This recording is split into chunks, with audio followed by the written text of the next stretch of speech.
Guy Birenbaum, l'autre info est en Chine ce matin. Oui, c'est le Daily Mail qui sort une information qui m'a laissé estomaqué ou rêveur, je ne sais pas. Un patron chinois nommé Wang Yuzhu a offert à ses employés un drôle de cadeau en guise de bonus de fin d'année. Et quel cadeau donc?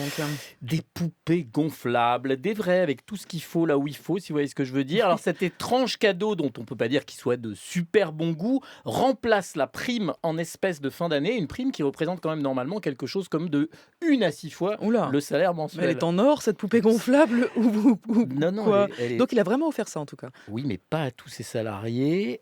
Cet élégant présent était réservé évidemment, Fabienne, aux hommes célibataires. Dans le quotidien du peuple, exhumé par le Daily Mail, le PDG explique qu'après avoir qu'il voulait faire plaisir, c'est le mot qui convient à ses salariés les plus jeunes, nés dans les années 80 ou 90. Quant aux femmes, pas de poupées gonflables de sexe masculin pour elles, ça existe, hein. Mhm. Elles ont eu droit à des sauces de cuisson épicées, des sandales, des kits de bricolage. Et alors, le pire du pire, mais je crois que ça n'a rien à voir avec les poupées gonflables, c'est des déshumidificateurs.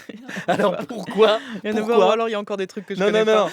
Ah bah, il y a plein de trucs que vous ne connaissez pas, Fabienne. Mais alors, sûr. pourquoi des déshumidificateurs? Parce que la ville de Guangzhou, qui se trouve dans la province du Guangdong, est très humide. Ah oui, c'est un Vraiment, souci. ça n'a aucun, C'est un souci. aucun rapport avec ce qui Mais précède. surtout si on mange beaucoup d'épices qu'on aura Exact. offert par ailleurs. Exactement. Alors, il faut préciser que toujours d'après le Daily Mail, il était assez courant que les patrons chinois remplacent les bonus en argent par des objets. D'ailleurs, sur le réseau social Weibo, sorte d'équivalent de Twitter avec des forums, les salariés chinois ont pris l'habitude de partager les photos des bonus les plus surprenants qu'ils reçoivent chaque année. Des plants d'arbres, Mhm. des cordes, Bah, des pommes, des bouteilles de sauce de soja ou des barres de céréales épicées. Ça a l'air bien décidément, les épices, Oui. on la cote. Alors, le Daily Mail a repéré sur le réseau social Weibo les photos de la cérémonie de remise de ces fameuses poupées gonflables. Elles sont quand même un peu cheap, hein. Vous verrez, c'est pas du silicone, c'est pas le dernier luxe.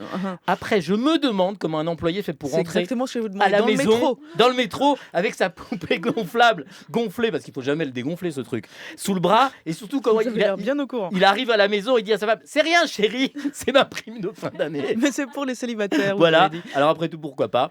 Comme disait l'immense Jean-Yann qui a fait les belles heures de cette maison notamment, on peut se demander si c'est pas mieux de passer ses soirées avec une poupée gonflable qu'avec une femme gonflante. Moi, je me demande si j'ai le droit de dire ça sur le service public. Je crois que je dois vite avoir la réponse. Bah, vous l'avez dit, mais peut-être à lundi. Ah, alors, peut-être. Guy Birenbaum, peut-être.